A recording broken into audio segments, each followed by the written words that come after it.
On ಮಾಡಿದೆಯಾ? ಹೌದು sir. 8 ಕೆಮ್ಮನೆ ಮೀಸೆ ಒತ್ತನೆ ಅನ್ನುವಂತಹ ಪದ್ಯ. ಈ ಪದ್ಯದ ಕವಿ ಪರಿಚಯ ನಿಮ್ಮೆಲ್ಲರೂ ಕೂಡ ಶಾರ್ಟ್ ಕಟ್ ಆಗಿ ಆಗಲೇ ತಿಳ್ಕೊಂಡಿದ್ದೀರಿ. ಆದರೂ ಕೂಡ ಸಂಕ್ಷಿಪ್ತವಾಗಿ ನಮ್ಮ ಹೇಳಲಿಕ್ಕೆ ನಾನು ಇಚ್ಛಿಸ್ತಾರೆ. ಪಂಪ ಮಹಾಕವಿ. ಈತ ಸಾಮಾನ್ಯ ಶಕ 902 ಅಥವಾ ನೀವು 9ನೇ ಶತಮಾನ ಅಂತ ಬರೆದರೂ ಕೂಡ ಸರಿ. ಈತ ಕೃಷ್ಣ ಮತ್ತು ಗೋದಾವರಿಗಳ ನಡುವಿನ ಒಂದು ಸಂಗಮ ಸ್ಥಳವಾಗಿರ್ತಕ್ಕಂಥ ಯಾವುದು ಅಂತಂದ್ರೆ ವೆಂಗಿ ಮಂಡಲದ ವೆಂಗಿಪೊಳು ಎನ್ನುವಂತ ಅಗ್ರಹಾರದಲ್ಲಿ ಈತ ಜನಿಸಿದ. ಈತ ಅವನು ವಿಕ್ರಮಾರ್ಜುನ ವಿಜಯ ಮತ್ತು ಆದಿಪುರಾಣ ಎನ್ನುವಂತ 2 ಮಹಾನ್ ಕಾವ್ಯಗಳನ್ನ ಮಹಾಭಾರತದ ಮೂಲ ಕಥೆಯನ್ನು ಆಧರಿಸಿ ಕನ್ನಡದಲ್ಲಿ ಆತ ಬರೆದ ಅಂತಂದು. ವಿಕ್ರಮಾರ್ಜುನ ವಿಜಯ ಅನ್ನುವಂತಹ ಈ ಕೃತಿಗೆ ಇನ್ನೊಂದು ಹೆಸರು ಯಾವುದು ಅಂತಂದ್ರೆ ಪಂಪ ಭಾರತ ಅಂತಂದು. ಹಾಗಾದ್ರೆ ಈ ಆದಿಕವಿ ಅಥವಾ ಈ ಮಹಾನ್ ಕವಿ ಅಂದು ಹರಿಕೇಸರಿಯ ಆಸ್ಥಾನದಲ್ಲಿ ಆಸ್ಥಾನ ಕವಿಯಾಗಿ ಈತ ತನ್ನ ಕಾವ್ಯಗಳನ್ನ ರಚನೆ ಮಾಡ್ತಾ ಇದ್ದ. ತನಗೆ ಆಶ್ರಯವನ್ನ ಕೊಟ್ಟಿರ್ತಕ್ಕಂಥ ಹರಿಕೇಸರಿಯನ್ನ ಮಹಾಭಾರತದ ಮಧ್ಯಮ ಪಾಂಡವನಾಗಿರ್ತಕ್ಕಂಥ ಅರ್ಜುನನಿಗೆ ಈ ಕಥೆಯನ್ನ ಹೋಲಿಸಿ ಮಹಾಭಾರತದ ಈ ಕಥೆಯನ್ನು ಬರಿತಾ ಹೋದ ಅಂತಂದು. ಇಂತಹ ಈ ಮಹಾನ್ ಕವಿ ರತ್ನತ್ರಯರಲ್ಲಿಯೂ ಕೂಡ ಈತ ಒಬ್ಬನು. ಈತನಿಗಿರುವಂತಹ ಬಿರುದುಗಳು ಅಂತಂದ್ರೆ ಸರಸ್ವತಿ ಮಣಿಹಾರ, ಸಂಸಾರ ಸಾರೋದಯ ಹಾಗೂ ಕವಿತಾ ಗುಣಾರ್ಣವ ಎನ್ನುವಂತ ಬಿರುದುಗಳನ್ನ ಈತ ಪಡೆದುಕೊಂಡಿದ್ದ ಅಂತಂದು. ಮುಂದೆ DL ನರಸಿಂಹಾಚಾರ್ಯರು ಅನ್ನುವಂಥವರು ಅವರು ದ್ವಿತೀಯ ಶ್ವಾಸದಿಂದ ಇವತ್ತಿನ ಈ ಪದ್ಯ ಭಾಗ ಕೆಮ್ಮನೆ ಮೀಸೆ ಒತ್ತನೆ ಎನ್ನುವಂತ ಪದ್ಯ ಭಾಗವನ್ನು ಏನ್ ಮಾಡ್ತಾರೆ ಅವರ ಆಯ್ಕೆ ಮಾಡಿ ನಮಗೆ ನಿಗದಿಪಡಿಸಿದ್ರು ಅಂತಂದು. ಆಲ್ರೆಡಿ ಈಗ ಸುಚೇತನಾಗಿ ಓದಿದ್ರು. ಅವರ ಆಶಯ ಇವತ್ತಿನ ಈ ಪದ್ಯ ಇಡೀ ಪದ್ಯವಾಗ ತಿಳ್ಕೊಳ್ಬೇಕಾಗಿರ್ತಕ್ಕಂಥದ್ದು ಏನು ಅನ್ನೋದ್ರ ಬಗ್ಗೆ ಸಂಕ್ಷಿಪ್ತವಾಗಿ ನಮಗೆ ಅಲ್ಲೇ ಕ್ಲೂ ಹಿಂಟ್ಸ್ ಗೊತ್ತಾಯ್ತು. ಏನಗರ ದ್ರೋಣ ಮತ್ತು ದೃಪದರಿಬ್ಬರು ಸಹಪಾಠಿಗಳು ಅಂತಂದು. ದ್ರೋಣ ಮತ್ತು ದೃಪದರಿಬ್ಬರು ಸಹಪಾಠಿಗಳು ಅಂತಂದ್ರೆ ಅತ್ಯಂತ ಬಾಲ್ಯದ ಸ್ನೇಹಿತರು, ಒಂದೇ ಸರಿ ಸಮಾನವಾಗಿರ್ತಕ್ಕಂತಹ ವಯಸ್ಸಿನವರು ಅಂತಂದು. ಇವರು ಆ ಸಹಪಾಠಿಗಳಾಗಿದ್ದಂತಹ ಸಂದರ್ಭದೊಳಗ ಅವಾಗ ದೃಪದನ್ನು ಮಾತಾಡ್ತಾನೆ. ದೃಪದನು ತಾನು ದೊರೆಯಾದಾಗ ತನ್ನ ಬಳಿಗೆ ಬಂದರೆ ಸಹಾಯ ಮಾಡುವುದಾಗಿ ದ್ರೋಣನಿಗೆ ಹೇಳಿದನು. ದ್ರೋಣನಿಗೆ ಬಡತನ ದೊರಕಿಕೊಂಡಿತ್ತು. ಈ ವೇಳೆಗೆ ದೃಪದನು ರಾಜನಾಗಿದ್ದನು. ದೃಪದನು ವಿದ್ಯಾಭ್ಯಾಸ ಮಾಡುವ ಸಮಯದಲ್ಲಿ ಆಡಿದ್ದ ಮಾತುಗಳನ್ನು ಜ್ಞಾಪಿಸಿಕೊಂಡು ಸಹಾಯವನ್ನು ನಿರೀಕ್ಷಿಸಿ ದೃಪದನಿಗೆ ಬಂದನು. ಆದರೆ ದೃಪದನಿಗೆ ಅಧಿಕಾರವಾದ ಆವರಿಸಿತ್ತು. ದ್ರೋಣ ತನ್ನ ಸಹಪಾಠಿ ಎಂದು ಗುರುತಿಸದಾದನು. ಅವರಿಬ್ಬರಿಗೂ ನಡೆದ ಸಂಭಾಷಣೆಯನ್ನ ಇಲ್ಲಿ ಸಂಗ್ರಹಿಸಿ ಕೊಡಲಾಗಿದೆ. ಇಡೀ ಪದ್ಯ ಇಬ್ಬರು ಬಾಲ್ಯದ ಸ್ನೇಹಿತರು ಬಾಲ್ಯದಲ್ಲಿ ಆಡಿರ್ತಕ್ಕಂಥ ಮಾತುಗಳನ್ನು ನೆನಪಿಸಿಕೊಂಡು ಒಬ್ಬ ವ್ಯಕ್ತಿ ತನ್ನ ಕಷ್ಟದ ಸಮಯದಲ್ಲಿ ಇನ್ನೊಬ್ಬ ಸ್ನೇಹಿತನ ಹತ್ರ ಹೋಗ್ತಾ ಇದ್ದಾನೆ. ಆದರೆ ಬಾಲ್ಯದಲ್ಲಿ ಸಹಾಯ ಮಾಡುವೆ ಅಂತ ಹೇಳಿದಂತ ವ್ಯಕ್ತಿ ಈಗ ಅಧಿಕಾರದ ಮದದಿಂದ ಮಾಡ್ತಾನೆ ಅವನ ವಂಚಿತನ ಅಂದ್ರೆ ಅವರನ್ನ ತಿರಸ್ಕಾರವನ್ನ ಮಾಡ್ತಕ್ಕಂಥ ಪ್ರಕ್ರಿಯೆಯಲ್ಲಿ ಕಾಣ್ತದೆ. ಇಂಥ ಈ ಸಂದರ್ಭದಲ್ಲಿ ಗುರು ದ್ರೋಣಾಚಾರ್ಯರಿಗೆ ಆಗ್ತಕ್ಕಂಥ ಅಪಮಾನ, ಆ ಅಪಮಾನಕ್ಕೆ ಯಾವ ರೀತಿಯಾಗಿ ಅವರು ಪ್ರತಿಜ್ಞೆಯನ್ನ ನೀಡ್ತಾ ಇದ್ದಾರೆ ಅನ್ನುವಂಥದ್ದನ್ನ ಈ ಪದ್ಯದಲ್ಲಿ ನಾವು ನೋಡಬಹುದು. ಅದಕ್ಕಿಂತ ಪೂರ್ವದಲ್ಲಿ ಒಂದಿಷ್ಟು ನಿಮಗೆ ಇಲ್ಲಿ ಟಿಪ್ಪಣಿ ಅಂತ ಇತ್ತು ನೋಡಿ, ಒಂದಿಷ್ಟು ಟಿಪ್ಪಣಿ ಅಂತಂದು. ಹಾಗಾದ್ರೆ 2 ಅಂಶಗಳನ್ನ ಅಲ್ಲಿ ಕಾಣ್ತದೆ. ಒಂದು ವಲ್ಕಲಾವೃತ ಕಟಿತಟ ನೋವು ಅಂತಂದು, ವಲ್ಕಲಾವೃತ ಕಟಿತಟ ನೋವು ಅಂತಂದು. ಹಿಂಗಂದ್ರೆ ಏನು ಅಂತಂದ್ರೆ ನಾರುಮುಡಿಯಿಂದ ಸುತ್ತಿದ ಸೊಂಟವುಳ್ಳವನು ಅಂತಂದು. ನಾರುಮುಡಿಯಿಂದ ಸುತ್ತಿದ ಸೊಂಟವುಳ್ಳವನು ಅಂತಂದು. ನೆಕ್ಸ್ಟ್ 2ನೇ ಪಾಯಿಂಟ್ ಗರ್ವಗ್ರಹ ವ್ಯಗ್ರ ಚಿತ್ತನು ಅಂತಂದು. ಅಂದ್ರೆ ಗರ್ವ ಎಂಬ ಗ್ರಹದಿಂದ ಪೀಡಿತವಾದ ಮನವುಳ್ಳವನಾಗಿಯೂ ಅನ್ನುವಂಥದ್ದು ಆ ಪದದ ಅರ್ಥ. ಹಾಗಾದ್ರೆ ನಮ್ಮ ಈ ಪದ್ಯಕ್ಕೆ ಸಂಬಂಧಪಟ್ಟಂತೆ ನಮಗೆ ಎದುರಾಗ್ತಕ್ಕಂತಹ ಪ್ರಶ್ನೆಗಳು ಯಾವುವು ಅಂತಂದ್ರೆ, 1 ದ್ರೋಣನು ಪರಶುರಾಮರಲ್ಲಿಗೆ ಏಕೆ ಬಂದನು? ದ್ರೋಣನು ಯಾರೊಡನೆ ಪರಶುರಾಮನ ಬಳಿಗೆ ಬಂದನು? ಪರಶುರಾಮನು ದ್ರೋಣನಿಗೆ ಕೊಟ್ಟ ಪ್ರಧಾನ ಅಸ್ತ್ರಗಳು ಯಾವುವು? ದೃಪದನು ಪಡಿಯರನಿಗೆ ಏನೆಂದು ಹೇಳಿ ಕಳುಹಿಸಿದನು. 4 ನಮಗೆ ಅದರಲ್ಲಿ ಪ್ರಶ್ನೆಗಳು ಒಂದು ವಾಕ್ಯದಲ್ಲಿ ಎದುರಾಗ್ತದೆ. ಲಾಸ್ಟ್ ನಿಮಗೆ ಪ್ರಶ್ನೆ ಇದೆ. ದ್ರುಪದನು ಪಡಿಯರನಿಗೆ ಏನೆಂದು ಹೇಳಿ ಕಳುಹಿಸಿದನು. ಪಡಿಯರ್ ಈ ಪದದ ಅರ್ಥ ಏನು ಅಂತಂದ್ರೆ ಸೇವಕ ಅಂತ ಆಗುತ್ತೆ. ಅಲ್ಲಿ ನಾವು ಸೇವಕ. ಈಗ ಆ ದ್ರುಪದನ ಬಳಿಗೆ ದ್ರೋಣಾಚಾರ್ಯರು ಸೇವಕನ ಮೂಲಕ ಏನೆಂದು ಹೇಳಿ ಕಳಿಸುತ್ತಾರೆ ಅನ್ನುವಂಥ ಪ್ರಶ್ನೆ ಅದರ ಅರ್ಥ ಅಂತಂದು. ಹಾಗಿದ್ಮೇಲೆ ಒಂದಿಷ್ಟು ಪದ್ಯ ಬರಲಿದೆ. ಅಲ್ಲಿ ಮೊದಲಿಗೆ ಸಿದ್ದಪ್ಪ ಆಶಯ ಅಂತ ಇರ್ತದೆ, ಆಶಯ ಪ್ರವೇಶ ಅಂತ ಇರ್ತದೆ. ಆಯ್ತಾ ಹೇಳ್ಬೇಕು.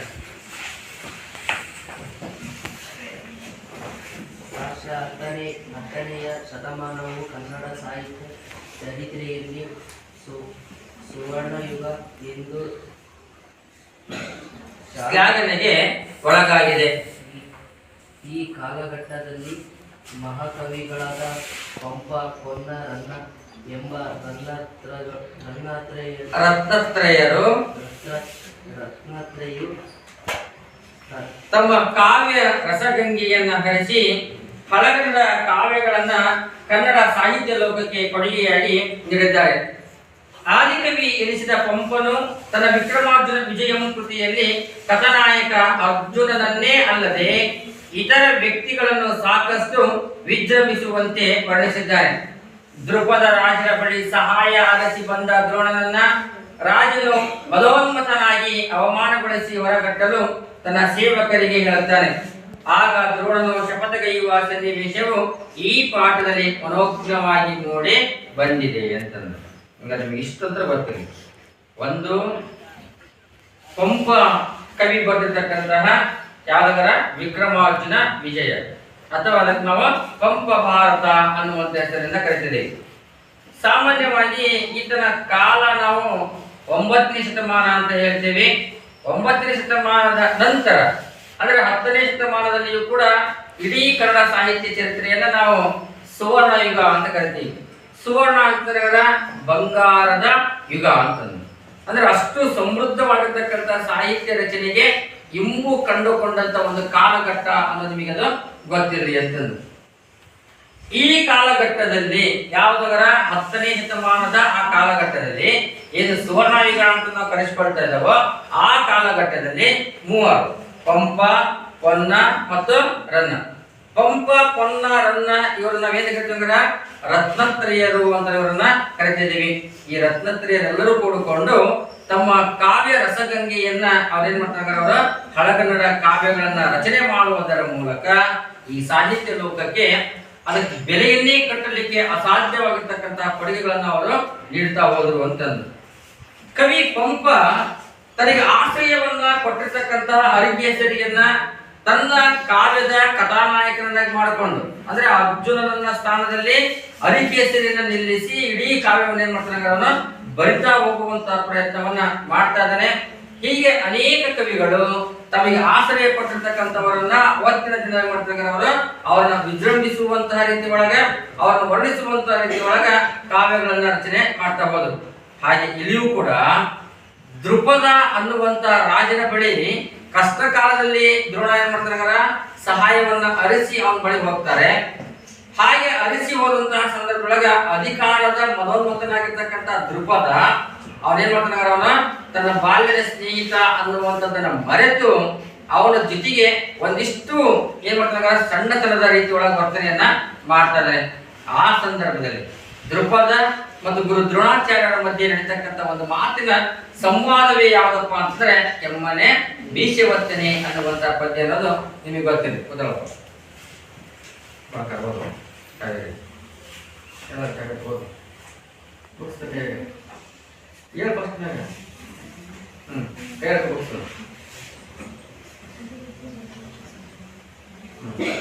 ಓ ಅಂತ ಇದೆ, ಓದು ಓ ಆಯ್ತು. ಪಟ್ಟಿಯಲ್ಲಿ ಓ ಅನ್ನುವಂಥ ಅಕ್ಷರ ಐತರಲ್ಲಿ ಮತ್ತೊಂದು ಅನ್ಬೇಕು, ಓ ಎರಡು ಗೀಟ್ ಅನ್ಬೇಕು.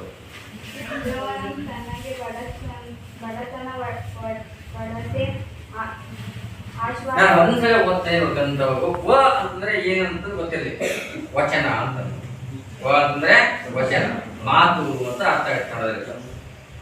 ದ್ರೋಣಂ ತನಗೆ ಬಡತನಂ ಅಡಸೆ ಅಶ್ವತ್ಥಾಮನೊಡಗೊಂಡು ನಾಡಂ ನಾಡಂ ತೊಳೆದು ಪರಶುರಾಮನಲ್ಲಿಗೆ ಬಂದಂ ಅಂತೂ ವಲ್ಕಲಾರುತ ಕಟಿತಟನುವಾಗಿದ್ದ ಜಟಾ ಕಲಾಪನುವಾಗಿ ತಪೋವನಕ್ಕೆ ಒಬ್ಬ ಭಾಗವಂ ದ್ರವ್ಯಾಟಿಯಾಗಿ ಬಂದ ಕುಂಭ ಸಂಭವನಂ ಕಂಡು ಕನಕ ಪಾತ್ರಕ್ಕೂ ಭಾಯಮಿಲ್ಲ ಅಪ್ಪದರಿಂ ಮೃತ್ಪಾತ್ರದೊಳ್ ಅರ್ಘ್ಯಂ ಎತ್ತಿ ಪೂಜಿಸಿ ಅಂತಂದು ಓದಿಗ ತಪ್ಪಾಗಲ್ಲ.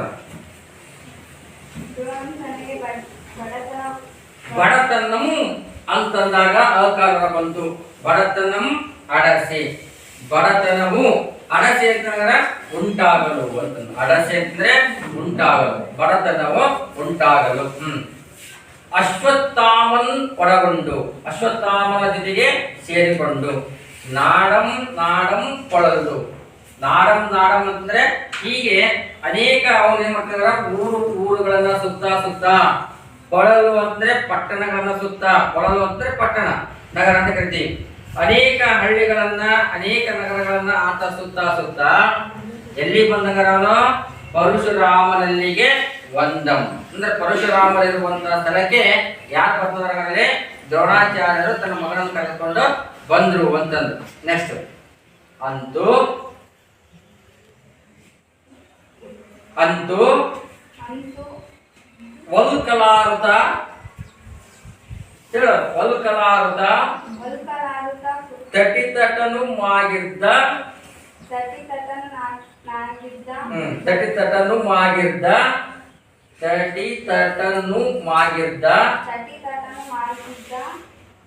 ಜಟಾ ಕಲಾಪನುಮಾಗಿ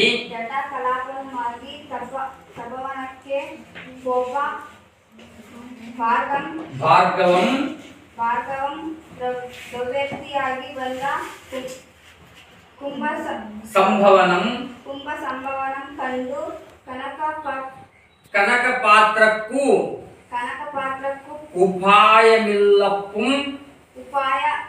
ಉಪಾಯಮಿಲ್ಲಪ್ಪು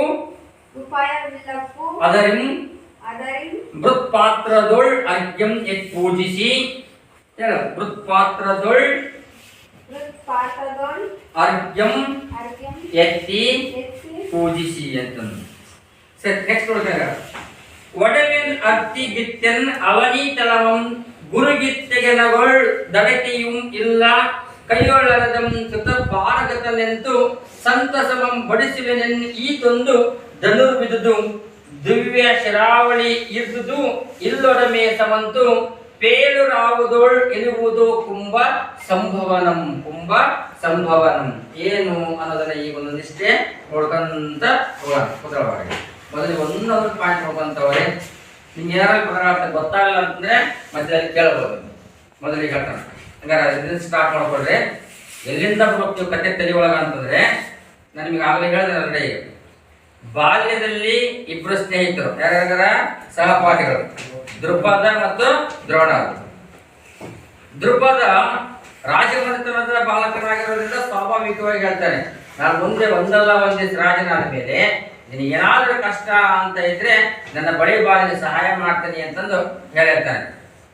ಇಬ್ರು ದೊಡ್ಡವರಾದ್ರು, ಇವನು ರಾಜನಾದ, ಇವರು ಒಂದಲ್ಲ ಒಂದಿನ ಕಷ್ಟ ಅನ್ನುವಂಥದ್ದು ದ್ರೋಣಾಚಾರ್ಯರಿಗೆ ಬಂದು ಅವಾಗ ತನ್ನ ಬಾಲ್ಯದ ಸ್ನೇಹಿತ ಹೇಳಿರ್ತಕ್ಕಂಥ ಮಾತನ್ನ ನೆನಪಿಸಿಕೊಂಡು ಅವರ ಬಳಿ ಸಹಾಯಕ್ಕಾಗಿ ಗುರು ದ್ರೋಣಾಚಾರ್ಯರು ಏನ್ ಮಾಡ್ತಾರೆ, ಅವರು ತನ್ನ ಮಗನನ್ನ ಜೊತೆ ಕರ್ಕೊಂಡು ಹೋಗ್ತಾ ಇದ್ದಾರೆ. ಆದಿತ್ಯ. ಗುರು ದ್ರೋಣಾಚಾರ್ಯರ ಮಗನ ಹೆಸರೇನು ಹೇಳು? ಆದಿತ್ಯ ಅಭಿನವ್.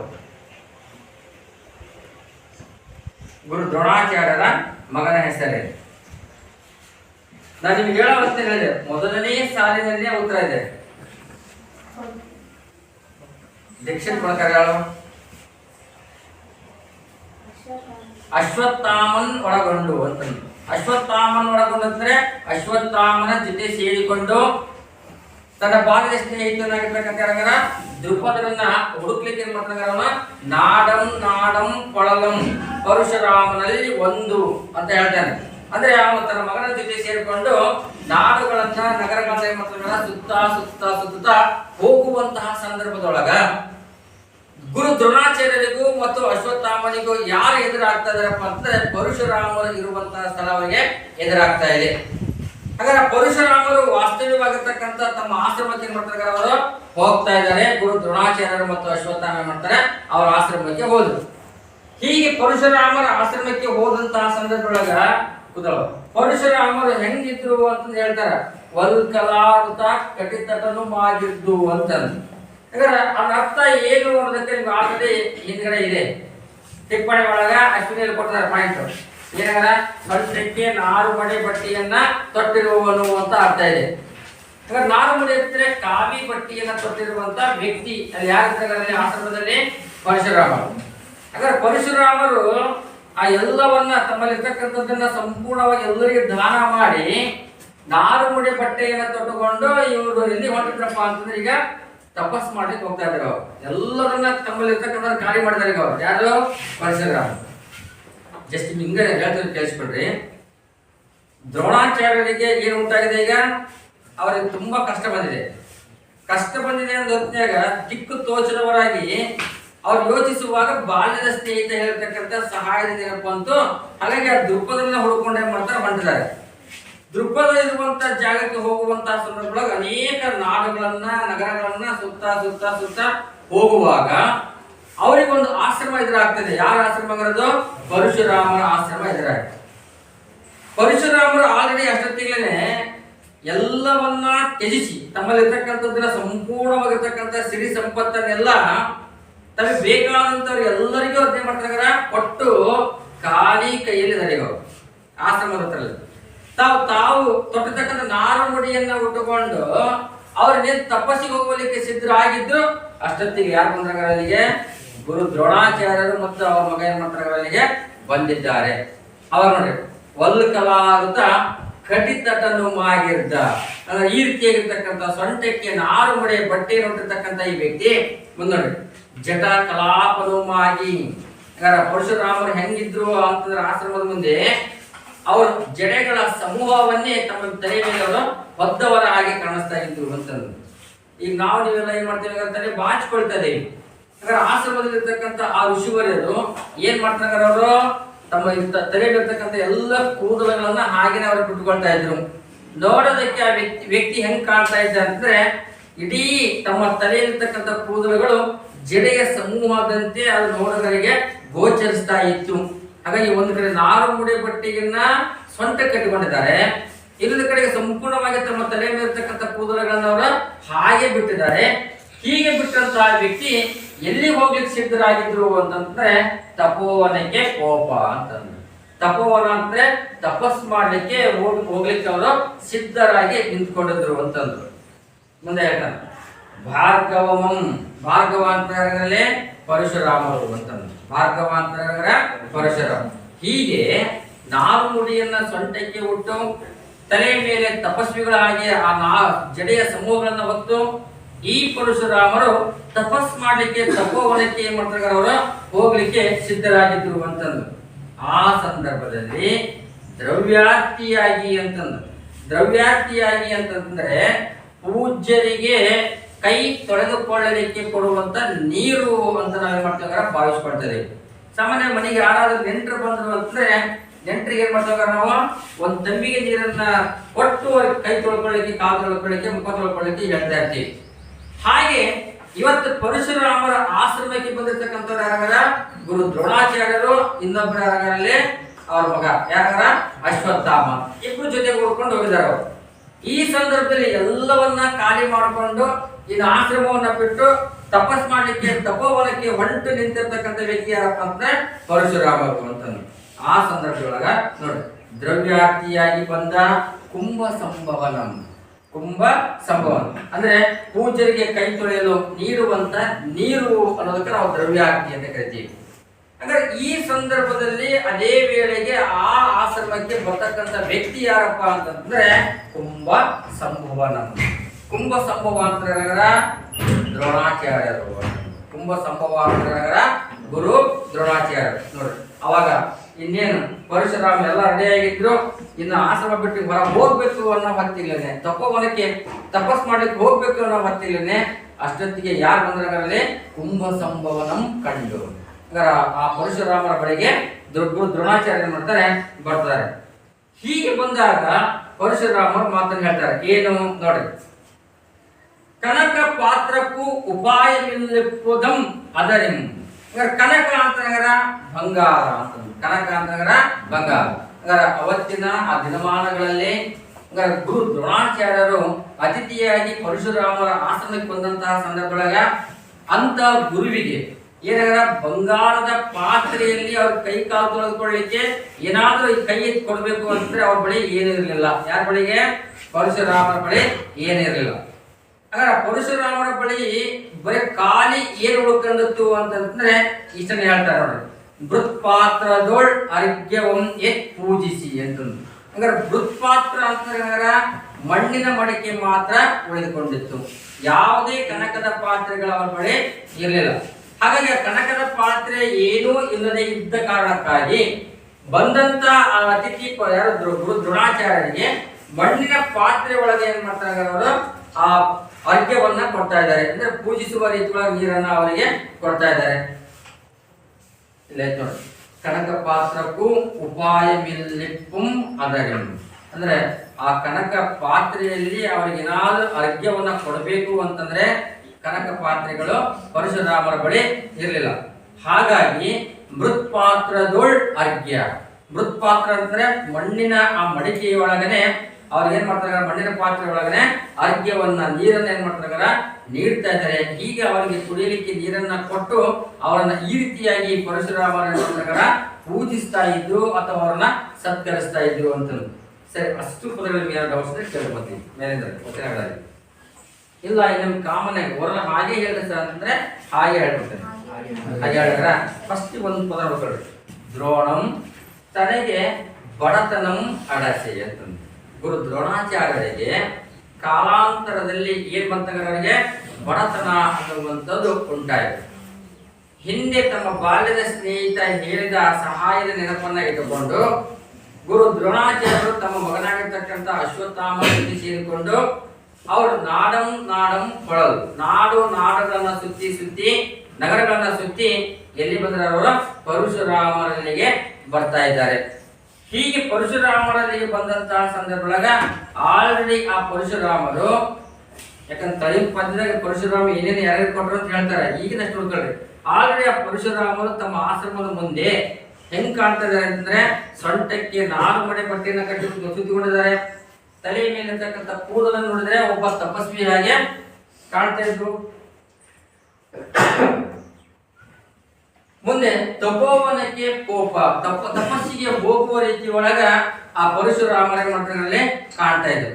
ಇದೇ ವೇಳೆಗೆ ದ್ರವ್ಯಾರ್ತಿಯಾಗಿ ಅಂತಂದ್ರೆ ಬಂದಿರ್ತಕ್ಕಂತಹ ಪೂಜ್ಯರಿಗೆ ಏನಾದ್ರೂ ನೀರನ್ನ ಕೊಡಬೇಕು ಅಂತಂದ್ರೆ ಏನು ಇಲ್ಲದೆ ಇರ್ತಕ್ಕಂಥ ವ್ಯಕ್ತಿ ಯಾರಾಗಿದ್ರಪ್ಪ ಅಂತಂದ್ರೆ ಪರಶುರಾಮರಾಗಿದ್ರು. ಅದೇ ಸಂದರ್ಭಕ್ಕೆ ಅವರ ಆಶ್ರಮಕ್ಕೆ ಯಾರು ಬರ್ತಾರೆ, ಕುಂಭ ಸಂಭವನಂ ಕಂಡು. ಕುಂಭ ಸಂಭವ ಅಂತ ಗುರು ದ್ರೋಣಾಚಾರ್ಯರಿಗೆ ಬರ್ತಾ ಇದ್ದಾರೆ. ಅವಾಗ ಆ ಸಂದರ್ಭದಲ್ಲಿ ಪರಶುರಾಮರು ಹೇಳ್ತಾಳ, ಕನಕ ಪಾತ್ರಕ್ಕೂ ಉಪಾಯವಿಲ್ಲಂ ಉಂಟು. ನನ್ನಲ್ಲಿ ಬಂಗಾರದ ಪಾತ್ರೆ ಒಳಗ ಅರ್ಘ್ಯವನ್ನ ಕೊಡಬೇಕು ಅಂದ್ರೆ ನನ್ನಲ್ಲಿ ಯಾವುದೋ ಇಲ್ಲ. ಆದ್ದರಿಂದ ಮೃತ್ಪಾತ್ರದೊಳ್ ಅರ್ಘ್ಯಂ ಎತ್ ಪೂಜಿಸಿ ಅಂತಂದು.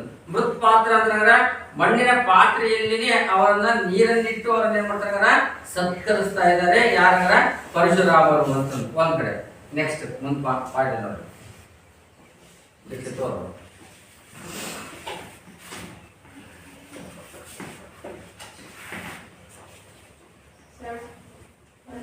ಚಮ್ ಅಂದ್ರೆ ಚಂಬು ಅಂತಂದು. ಹೇಳ ಚಮ್ ಅಂದ್ರೇನ? ಚಮ್ ಅಂತಂದ್ರ ಅರ್ಥ ನಿಮಗೆ ಚಂಪಕ ಮಾಲಾ ವೃತ್ತ ಅಂತಂದು. ಚಮ್ ಅಂತಂದ್ರ ಚಂಪಕ ಮಾಲಾ ವೃತ್ತ. ಹೂ ಅಂತ ಇತ್ತು ಅಂದ್ರೆ ಉತ್ಪಲ ಮಾಲಾ ವೃತ್ತ. ಸ್ರ ಅಂತ ಇತ್ತಂದ್ರೆ ಮಹಾಸರ್ಗಾರ ವೃತ್ತ ಅಂತಂದು. ಬರೇ ಸ್ರ ಅಂತಂದ್ರೆ ಸರ್ಗಾರ ವೃತ್ತ ಅಂತಂದು. ಈಗ ಗೊತ್ತಿರಿ ಚಂಪಕ ಮಾಲಾ ವೃತ್ತ ಅಂತಂದು. ಅದಕ್ಕೆ ಸೂತ್ರನು ಕೂಡ ಗೊತ್ತಿರಿ ಹೆಂಗೆ, ನಜ ಭಜ ಜಂಜರಂ ಬಗೆಗೊಳ್ಳುತ್ತಿದೆ ಚಂಪಕ ಮಾಲೆ ಎಂದಪಾಡ ಅಂತ ನೋಡಿ. ಎಷ್ಟು ಅಕ್ಷರ? ನ ಜ ಬ ಜ ಜ ರ. ನ ಜ ಬ ಜ ಜ ರ. ಟೋಟಲ್ ಎಷ್ಟು ಅಕ್ಷರ? 6 ಮೂಲ 18 ಅಕ್ಷರಗಳು ಬರ್ತಾವ. ಪ್ರತಿ ಸಾಲಿನಲ್ಲಿ 18 ಅಕ್ಷರಗಳು. 6 ಮೂಲ 18. ನಜ ಬಜ ಜಂಜರಂ ಬಗೆಗೊಳ್ಳುತ್ತಿದೆ ಚಂಪಕ ಮಾಲೆ ಎಂದಪ್ಪ. ಒಂದು ಸಾಲನ್ನ ಹಾಗೆ ಸುಮ್ಮನೆ ಒಬ್ಬರಿಸಿ. ಒಂದೇ ಸಾಲಿನಲ್ಲಿ ಎಷ್ಟು ಅಕ್ಷರಗಳು ಬರ್ತವೆ?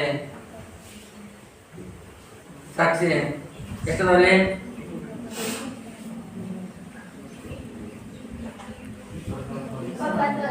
6 ಮೂಲೆ 18. 6 ಮೂಲೆ 18. ಎಷ್ಟು ಅದರ? ನ ಜ ಬ ಜ ಜ ರ ನ ಜ ಬ ಜ ಜನ್ ಜ ರ. ಅಲ್ಲಿ ಜ ಎಷ್ಟು ನೋಡಿದ್ರ? ನ ಜ ಬ ಜ ಜ ಜ ರ. ಅಲ್ಲಿ 7 ಅಕ್ಷರ ಅದಾವೆ. 7 ಮೂಲೆ 21. ಒಂದು ಗಣಕ್ಕೆ 3 ಅಕ್ಷರಗಳು. ಅದರಂತೆ 7 ಮೂಲೆ 21 ಅಕ್ಷರಗಳು ಬರ್ತದವು. ಹಾಗಾಗಿ ನಜ ಪದ ಜಂಜರಂ ಬಗೆಗೊಳಿಸಿದ ಚಂಪಕ ಮಾಲೆ ಎಂದಪ್ಪ. ನಾಳೆ ನಿಮಗೆ ಪರೀಕ್ಷೆಯಲ್ಲಿ ಏನಾದರೂ ಅಪ್ಪಿದಪ್ಪಿ ಈ ಪದ್ಯಕ್ಕೆ ಸಂಬಂಧಪಟ್ಟಂತವುಗಳು ಯಾವ್ದಾದ್ರು ಒಂದು ಸಾಲು ಬಂತು ಅಂತಂದ್ರೆ ಗೆಸ್ ಮಾಡ್ಕೊಂಡ್ಬಿಡೋ ಇದು ಚಂಪಕ ಮಾಲೆ ಅರ್ಥ ಅಂತಂದು. ಯಾವುದೇ ಸಾಲು ಬಂದ್ರು ಕೂಡ ಅರ್ಥ ಗೊತ್ತಿರ್ತೀವಿ. ಇದು ಮೀಸಿ ಕಮ್ಮನಿ ಮೀಸಿ ಒತ್ತನೆ ಅನ್ನುವಂಥ ಪದ್ಯದ್ದು ಪದ್ಯ ಅಂತ ನಿಮ್ಗೆ ಕನ್ಫರ್ಮ್ ಮಾತು ಅಂತಂದ್ರೆ ಇದು ಚಂಪಕ ಮಾಲ ವೃತ್ತ ಅನ್ನೋದು ಗೊತ್ತಾಗ್ಬಿಡೋ. ಬಹಳಷ್ಟು ಸಿಂಪಲ್ ವೃತ್ತಗಳ ಬಗ್ಗೆ ನೀವು ಪ್ರಶ್ನೆ ಹಾಕೋದು, ಸುಮ್ಮನೆ ಚಂದಾಗ ಅಚ್ಚುಕಟ್ಟಾಗಿ ತಪ್ಪದಂಗೆ ಪ್ರಸ್ತಾರ ಹಾಕೋದು. ಆಮೇಲೆ 3 ಅಕ್ಷರಗಳಿಗೆ ಒಂದೊಂದು ಗೆರೆ ಹಾಕಂತ ಹೋದ್ರೆ ಮುಗಿದಾವೆ ಗಣಗಡ್ಡೆ ನೋಡ ಅಂತ ಹೇಳ್ತೀನಿ. ಈಗ ಚಂ ಅಂತಂದ್ರೆ ಚಂಪಕ ಮಾಲ ವೃತ್ತ ಅಂತ. ಅಲ್ಲಿ ಮೊದಲನೇ ಸಾಲನ್ನ ಬಣಕಾರ ಓದ್ತಾಳೆ ಓದವರು.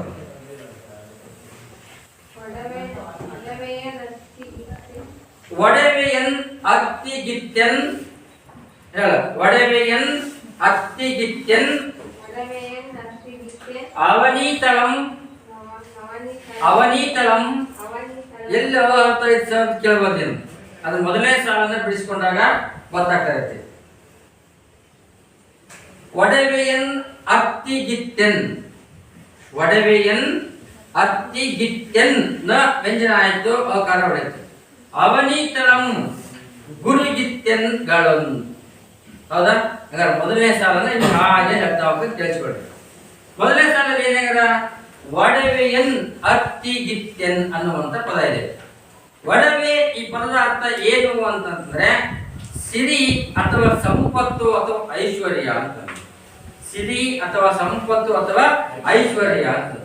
ಹಾಗಾದ್ರೆ ತನ್ನ ಬಳಿ ಇರ್ತಕ್ಕಂತಹ ಯಾರ ಪರಶುರಾಮರ ಬಳಿ ಇರುವಂತಹ ಪರಶುರಾಮರ ಹತ್ತಿರ ಇರುವಂತಹ ಸಕಲ ಐಶ್ವರ್ಯವನ್ನು ಸಕಲ ಸಂಪತ್ತನ್ನು ಅವ್ರೇನ್ ಮಾಡ್ತಾರ ನೋಡಗ. ಅತ್ತಿಗಿತ್ಯನ್ ಮುಂದೆ ಅವನೀತಳಂ ಅವನೀತಳಂ ಯಾರಿಗಾರ? ಗುರುಗಿತ್ಯನ್ ಅಂತಂದು. ಗುರುಗಿತ್ಯನ್ ತನ್ನ ಗುರುಗಳಿಗೆ ಇಡೀ ಭೂಮಂಡಲವನ್ನು ಏನ್ ಮಾಡ್ತಾರೆ ಅವರು ಅರ್ಪಿಸಿದ, ಭೂಮಿಯನ್ನ ಅರ್ಪಿಸಿದೆ. ಅವನೀತಳ ಅಂತಂದ್ರ ಭೂಮಿ ಅಂತ. ಅವನೀತಳಂ ಗುರುಗಿತ್ಯನ್ ಹಂಗಾರೆ ತನ್ನ ಗುರುವಿಗೆ ಏನ್ ಮಾಡ್ತಾರ? ಆ ಭೂಮಿಯನ್ನ ದಾರಿಯಾಗಿ ನೀಡ್ತಾ ಇದ್ದಾರೆ, ಉಡುಗೊರೆಯಾಗಿ ಕೊಡ್ತಾ ಇದ್ದಾರೆ. ತನ್ನ ಬಳಿ ಇರ್ತಕ್ಕಂಥ ಸಕಲ ಸಂಪತ್ತನ್ನು ಐಶ್ವರ್ಯವನ್ನು ಏನ್ ಮಾಡ್ತಾರೆ? ಅವರಿಗೆ ಬೇಡಿದವರಿಗೆ ಏನ್ ಮಾಡ್ತಾರೆ? ಕೈ ಎತ್ತಿದನ್ನ ಕೊಟ್ಟಿರ್ತಾರೆ. ಮುಂದೆ ಹೇಳ್ತಾನೆ ಅವನಿಗಿತ್ಯನ್ ಗಳ್ ಗಳ್ ಒಂದ್ ಅಡಕೆಯೂ ಇಲ್ಲ. ಹಾಗಾಗಿ ತನ್ನ ಬಳಿ ಇರ್ತಕ್ಕಂತಹ ಸಕಲ ಐಶ್ವರ್ಯ ಸಂಪತ್ತನ್ನೆಲ್ಲ ಅದೇನ್ ಮಾಡ್ತಾರೆ? ಅವರಿಗೆ ದೀನ ದಲಿತರಿಗೆ ಯಾರು ಕೇಳ್ತಾರೋ ಅವರೆಲ್ಲರನ್ನ ಕೈ ಎತ್ತಿ ಕೊಟ್ಟರು. ತನ್ನ ಬಳಿ ಇರ್ತಕ್ಕಂಥ ಅವನೀತಳಂ ಅಂದ್ರೆ ಈ ಭೂಮಿಯನ್ನ ಯಾರಿಗೆ ಕೊಟ್ಟಾರ? ತನ್ನ ಗುರುವರಿಗೆ ಏನ್ ಮಾಡ್ತಾರೆ? ಕಾಣಿಕೆಯಾಗಿ ಕೊಟ್ಟರು. ಈಗ ಪರಶುರಾಮನ ಬಳಿ ಅದಕ್ಕೆ ಹೇಳ್ತಾರೆ ನೋಡ್ರಿ, ಅವನಿಗಿತ್ಯನ್ ಗಳ್ ಒಂದ್ ಅಡಿಕೆಯೂ ಇಲ್ಲ. ಒಂದು ಅಡಿಕೆಯಷ್ಟು ಕೂಡ ಯಾರ ಬಳಿ ಇಲ್ಲ? ಈಗ ಪರಶುರಾಮರ ಹತ್ತಿರ ಯಾವ ಒಂದು ಅಡಿಕೆಯಷ್ಟು ಏನು ಸಂಪತ್ತು ಕೂಡ ಉಳಿದಿಲ್ಲ. ಅಲ್ಲಿ ಇರ್ತಕ್ಕಂಥ ಎಲ್ಲ ಸಂಪತ್ತನ್ನ ಏನ್ ಮಾಡ್ತಾರೆ? ಅವರು ಕೇಳಿದವರಿಗೆ ಕೊಟ್ಟಿದ್ದಾರೆ. ತನ್ನ ಗುರುವಿಗಾಗಿ ಭೂಮಿಯನ್ನೇ ಅವರ ದಾರಿಯಾಗಿ ಹೇಳಿದ್ದಾರೆ. ಈಗ ಅವರ ಬಳಿ ಒಂದು ಅಡಿಕೆಯ ಬೆಲೆಯಷ್ಟು ಕೂಡ ಯಾವ ಸಂಪತ್ತು ಕೂಡ ಅವರ ಬಳಿಗೆ ಇಲ್ಲ ಅಂತಂದು. ಎಲ್ಲಿ ಸರ್ ಅಡಿಕೆ ಅನ್ನುವಂಥ ಪದ ಅಂತಂದಾಗ ನೋಡ್ಕೊಂತ ಬರ್ತದೆ ಸಾಲ. Last point ಗುರುಗಿತ್ಯನ್. ಗುರುಗಿತ್ಯನ್ ಅಂತ ಐತೆ. ಗಳೊಂದ್ ಅಡಿಕೆಯು ಗಳೊಂದ್ ಅಡಿಕೆಯೂ ಇಲ್ಲ ಐತೆ. ಗಳೊಂದ್ ಅಡಿಕೆಯೂ ಇಲ್ಲ. ಒಂದು ಅಡಿಕೆಯಷ್ಟು ಅವ್ರ ಕಡೆ ಯಾವುದೇ ಸಿರಿ ಸಂಪತ್ತಿ ಈಗ ಇಲ್ಲ. ಮುಂದೆ ಹೇಳ್ತಾರೆ ಕೈಯೊಳಗದಂ ಅಂದ್ರೆ ಕೈ ಚಾಚಿ ಯಾರು ಕೇಳ್ತಾರೋ ಎಲ್ಲರಿಗೆ ಮಾಡ್ತಾರೆ ಅವ್ರ ದಾರಿಯನ್ನು ಈಗ ಅದು ಎರಡ್ಬಿಟ್ರು ಅಂತಂದು. ಶ್ರುತ ಪಾರಂಗನೆನ್ ಸಂತಸಮಂ.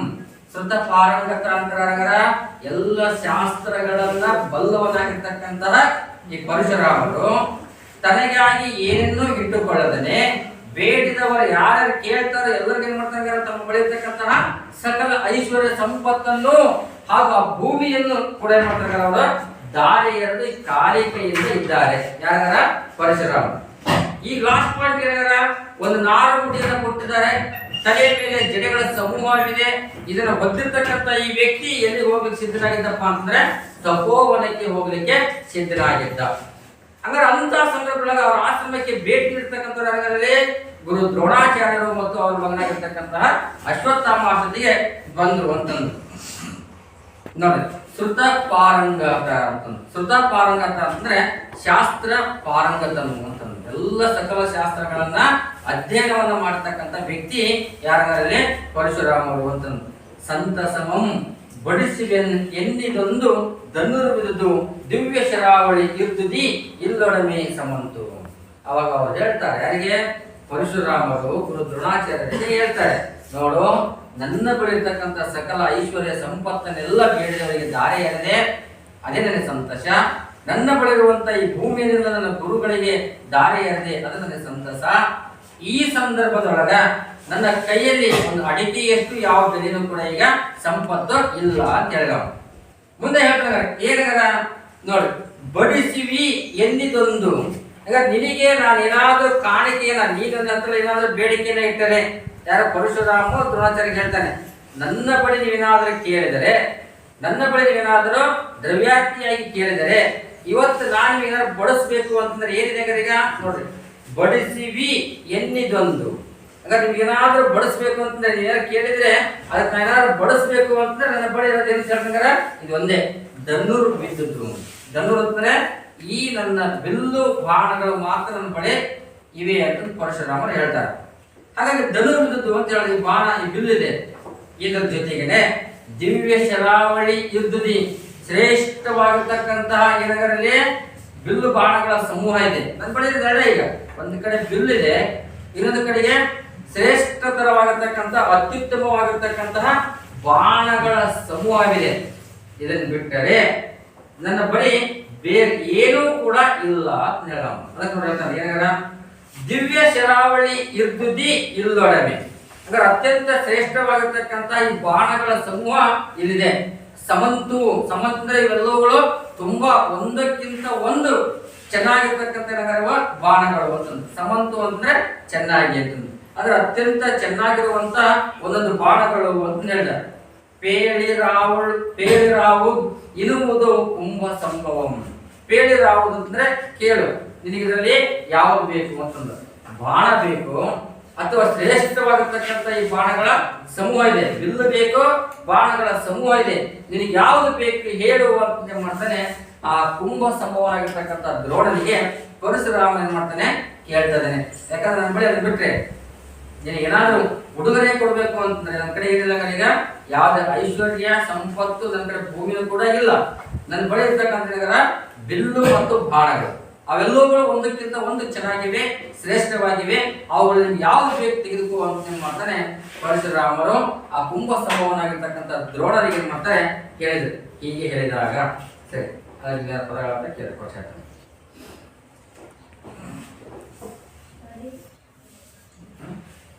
ಫಸ್ಟ್ ನೋಡಿ, ಒಡೆಯನ್ ಅರ್ತಿಗಿತ್ಯನ್, ಒಡೆಯನ್